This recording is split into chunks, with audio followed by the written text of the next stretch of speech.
उत्तर प्रदेश सचिव बेसिक शिक्षा परिषद के द्वारा 18 दिसंबर 2023 को एक पत्र लिखा गया है। उत्तर प्रदेश की पिछली 12,460 शिक्षक भर्ती, जो कि 2016 की भर्ती है, मतलब कि आज से 7 साल पहले, उस भर्ती में कुछ विवाद हुआ था डिस्ट्रिक्ट अलॉटमेंट को लेकर के। इसके संबंध में अब अंतिम रूप से फैसला माननीय कोर्ट के माध्यम से दिया गया है, जिसको लागू करने के लिए बेसिक शिक्षा के अधिकारियों के द्वारा पत्र जारी किया गया है। आप स्क्रीन पर देख पा रहे होंगे, सभी जिलों के जो जिला बेसिक शिक्षा अधिकारी हैं उनको कोर्ट का आदेश अनुपालन के संदर्भ में यहाँ पर और काउंसलिंग प्रक्रिया शुरू करने के लिए आदेश जारी किया है। क्या कहा था माननीय कोर्ट ने, एक बार देख लेते हैं। In view of what has been stated above while setting aside the impugned order date 1/11/2018 passed by the single bench, we dispose of all the special appeal with a direction to the authority concerned to take a decision to fill up all the posts inclusive of residual 6,470 by preparing a common merit list of all the eligible assistant teacher as per NCT notification. Read the notification circular date 26/12/2016 in the respective district as discussed here in above within a period of 3 months from the date of production of a certificate copy of this order, subject to the preparation of merit list as directed. The interim order date 17/11/2018 and extended wide order date 22/7/2019 shall remain in operation for the 3 months or till preparation of said merit list wherein is earlier.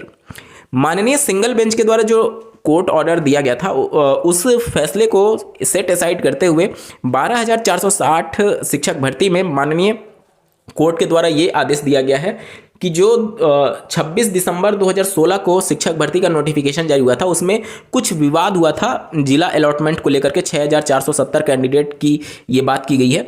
उसमें फिर से common merit बनाने की बात की गई है। Common merit बनाने की बात की गई है, मतलब कि उस समय 2016 में जो चयनित अभ्यर्थी थे उन सबका कॉमन मेरिट बना करके और इन सभी कैंडिडेट्स को एडजस्ट किया जाएगा। और इसके संबंध में बेसिक शिक्षा सभी जिला बेसिक शिक्षा अधिकारी को पत्र लिखा गया है उत्तर प्रदेश के जो बेसिक शिक्षा परिषद के सचिव हैं उनके द्वारा। और यहाँ पर देखिए काउंसलिंग की प्रक्रिया भी शुरू हो रही है। माननीय उच्च न्यायालय द्वारा पारित आदेश दिनांक 31 अक्टूबर 2023 के अनुपालन में जनपदीय चयन समिति द्वारा 12,460 सहायक अध्यापक भर्ती प्रक्रिया में समय सारणी के अनुसार कार्यवाही किया जाना प्रस्तावित है।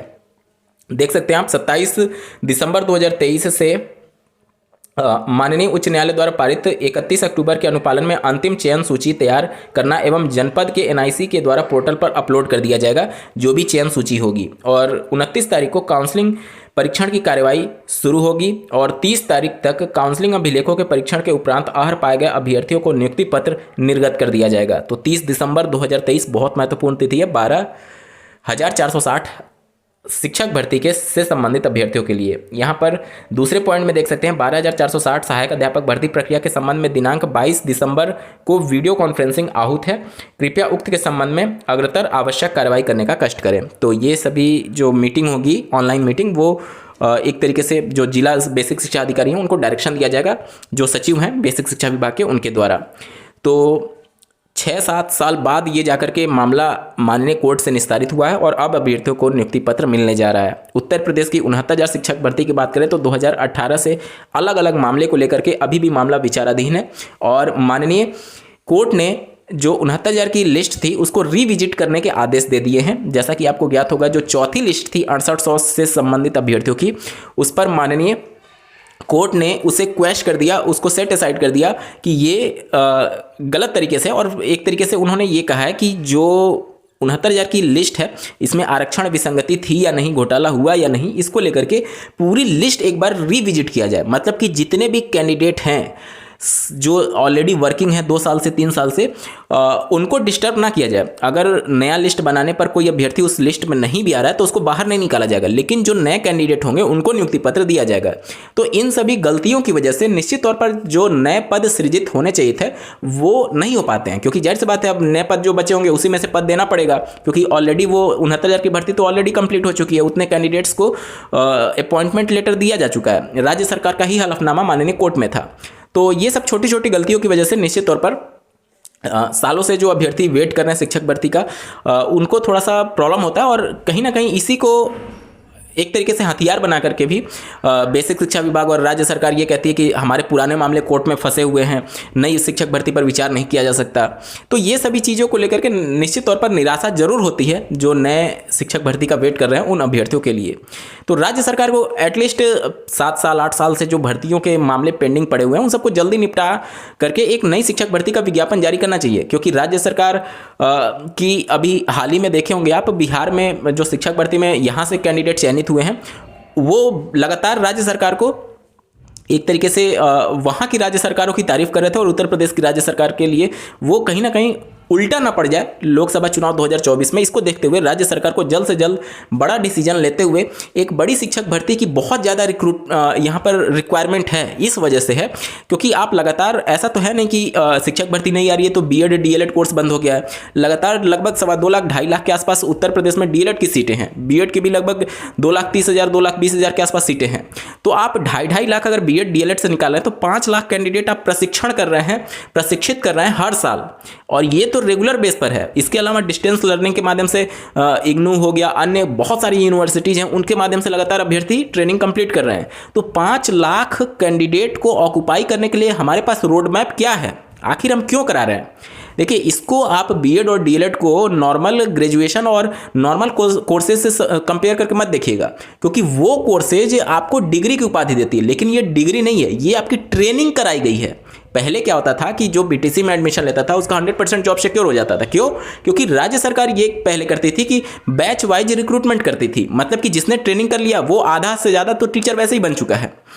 तो इन सब चीज़ों को लेकर के राज्य सरकार को गंभीर होना चाहिए कि आप शिक्षक भर्ती को लेकर के गंभीर होइए, अन्यथा की कंडीशन में जो बीएड बीटीसी के प्रत्येक वर्ष एडमिशन लिए जा रहे हैं, आखिर ये बच्चे जाएंगे कहाँ? तो इन सब को देखते हुए एक बहुत बड़ी शिक्षक भर्ती की रिक्वायरमेंट है। आज से 2018 की बात करें, जब शिक्षक भर्ती आई थी दिसंबर में, उसके बाद से 2017 बैच खाली बैठा हुआ है, 2018 बैच खाली बैठा हुआ है, 19 बैच खाली है, 20 में एडमिशन नहीं हुए थे, 21 बैच, 22 बैच और अब 23 बैच, मतलब कि 6 बैच आपके तैयार हो रहे हैं। 6वां अभी हाल ही में एडमिशन लिया है, बाकी के 5 बैच पूरी तरीके से तैयार होकर के निकल चुके हैं। बीएड का भी यही हाल है। बीएड की तो और बुरी कंडीशन है, क्योंकि बीच में 2018 से लेकर के 2023 के बीच में जब गजट नोटिफिकेशन जारी हुआ था तो डीएलएड में एडमिशन कम हो गए थे, बीएड में ज़्यादा एडमिशन हो रहे थे। तो वहाँ तो और दुर्दशा है, वहाँ तो और ज़्यादा कैंडिडेट बेरोजगार बैठे होंगे। तो इन सबको देखते हुए राज्य सरकार को चाहिए कि जो माननीय सर्वोच्च न्यायालय के द्वारा फैसला दिया गया उसके अनुरूप बीएड के लिए भी रोजगार के पद सृजित किए जाएं और डीएलएड के लिए भी किए जाएं। और अगर नहीं हो पा रहा है तो एटलीस्ट 2-4 साल के लिए आप बीएड डीएलएड कोर्स बंद कर दीजिए, कोई ज़रूरत नहीं है, क्योंकि आप एक तरीके से इतनी ज़्यादा भीड़ कर चुके हैं और उन भीड़ को एडजस्ट करने के लिए जो ऑलरेडी पहले से हैं उनके लिए ही जब जगह नहीं है तो नया आप ट्रेनिंग करा करके और भीड़ ज़्यादा क्यों बढ़ा रहे हैं?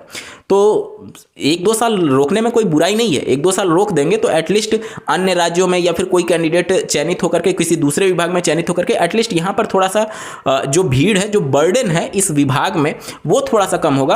अन्यथा की कंडीशन में कम से कम 1 लाख पदों पर शिक्षक भर्ती का विज्ञापन अगर राज्य सरकार जारी कर दे तो एटलीस्ट सबके पास एक चांस रहेगा, मौका रहेगा, और जो कैंडिडेट जेन्युइन होगा वो फाइट करके उसमें चयन लेगा, और जो नहीं जेन्युइन होगा, जाहिर सी बात है कोई ऐसा तो है नहीं कि आपसे डायरेक्ट रिक्रूटमेंट करके डायरेक्ट आपको नियुक्ति पत्र की मांग की जा रही है। आपके सारे जो भी परीक्षाएं होंगी उसको क्वालिफाई करने के बाद ही अभ्यर्थी मांग कर रहे हैं, लेकिन ये तभी संभव होगा ना जब आप शिक्षक भर्ती देंगे। तो ये राज्य सरकार को निश्चित तौर पर बहुत जल्दी फैसला लेना चाहिए, क्योंकि 2024 लोकसभा चुनाव है और निश्चित तौर पर इसका असर देखने को मिल सकता है। तो राज्य सरकार इसकी गंभीरता को ऑलरेडी समझ चुकी है। कल के न्यूज़पेपर में आप लोगों ने देखा होगा कि लगभग 7.5 लाख शिक्षा विभाग में रोजगार की बात की जा रही है। हालांकि कहीं ये न्यूज़पेपर तक ही सीमित ना रह जाए, वो तो खैर भविष्य की बात है, लेकिन इस प्रकार का मामला 2022 में भी देखने को मिला। उसके बाद से राजस्थान में भी उत्तर प्रदेश की जो सत्ताधार पार्टी है और केंद्र में जो सत्ता की पार्टी है उनके द्वारा घोषणा किया गया कि हम 450 रुपये में सिलेंडर देंगे। बाद में ये सदन में जब प्रश्न पूछा जाता है तो वहाँ पर कहते हैं कि हमारे द्वारा ऐसा कोई घोषणा ही नहीं किया गया। तो ये सभी चीज़ों को लेकर के कैंडिडेट भी गंभीर हैं और ऐसा ना हो कि कहीं इसका उल्टा असर देखने को मिल जाए। इस वजह से राज्य सरकार को गंभीर जरूर हो जाना चाहिए शिक्षक भर्ती को लेकर के, क्योंकि आप 1, 2 साल, 3 साल, 4 साल तक इस तरीके से कर सकते हैं।